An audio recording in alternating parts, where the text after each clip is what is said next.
Hi guys, Liz Truss appeared on the Today programme with Nick Robinson, where she was challenged on her previous Brexit statements. She was also asked about her plans for the economy. Now, Truss has claimed that she will cut taxes and this will save the UK from a recession by avoiding inflation. Inflation is currently running at about 10%. No real economist is suggesting that tax cuts will help. But first, let's hear Liz Truss being challenged on her previous Brexit position, the one she was right about. Have a listen. And that's what I want to do in the job. Getting things done, and your presentation, if you don't want to accept that you're modelling yourself on her, is that, like her, you are a conviction politician. Now, there's a problem with this, isn't there? You keep changing your convictions.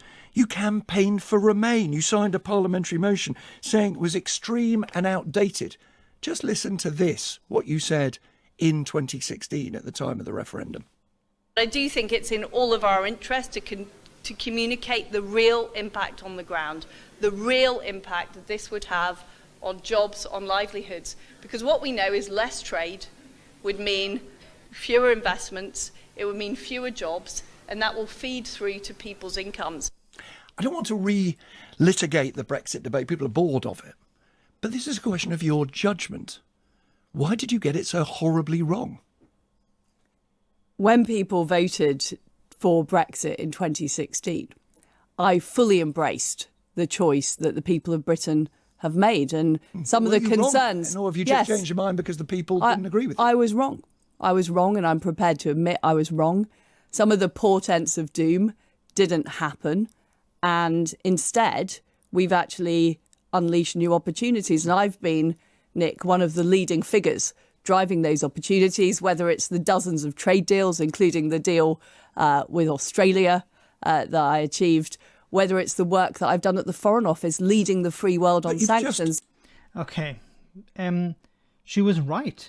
She was not wrong. She's claiming that she was wrong when in reality she was right. And it's very strange for a politician to turn around and say they were wrong when they were actually right. Normally it's the other way around. But here is Liz Truss saying that she was wrong back in 2016, when in reality she was correct. She was correct about the problems that leaving the European Union would create. When she talked about there would be less trade, yes, there is less trade because there are barriers to trade put up as a consequence of Brexit. The UK is now a third country. It's more difficult to trade with the EU, the UK's biggest market. She was completely correct. And now what she's doing is she's saying, no, I was wrong, because she needs to win over Brexiteers. Now, I think she has won over Brexiteers within the party, members of the Conservative Party in the House of Commons, and I think a majority or close to a majority of supporters, members of the party itself. But she needs to also win over Brexiteers, people who voted for Brexit or are convinced that Brexit is still a good idea. She needs to convince them that even though she supported Remain, she's really a Brexiteer. And she's willing to suggest that she was wrong about reality when she was actually correct. This is the depth she's willing to go in order to become Prime Minister. Now, she was also asked about cutting taxes. And let's hear what she had to say about that. Will borrowing billions of pounds, you say over £30 billion, increase or decrease inflation? My tax cuts will decrease inflation. Really? Because what they Can you point to a single chancellor, a single governor of the Bank of England, single leading economist who thinks that cutting taxes with borrowed money does anything other than increase inflation? Patrick Minford. Okay, Patrick Minford. So you're probably wondering, who is Patrick Minford? Well, Patrick Minford is a Brexiteer. Now, he's also an economist. I think he's an economist. But generally, an economist will take the data and come to a conclusion. Patrick Minford, instead, is a Brexiteer. So what he does is he starts off with his conclusion, Brexit is a wonderful idea, and he looks around for any sort of evidence or proof to reinforce that position in his mind. This is what he said back in 2017.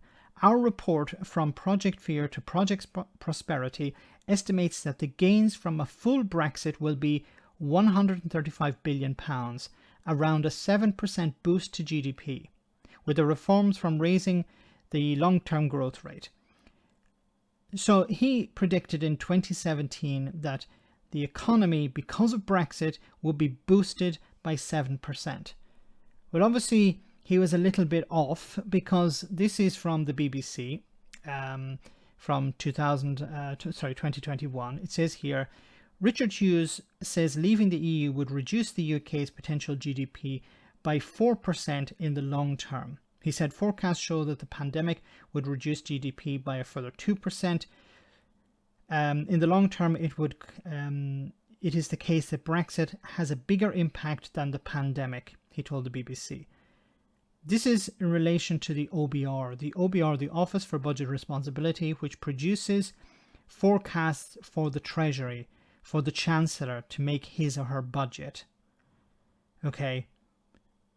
Patrick Minford said that Brexit would boost the economy by 7%.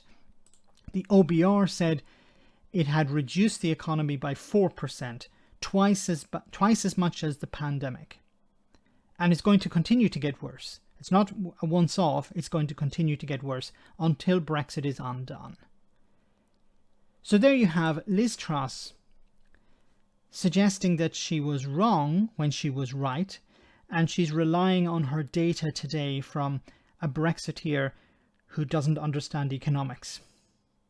Let me know in the comment section, guys, what you think about all of this. As always, your comments are greatly appreciated. Thanks a lot.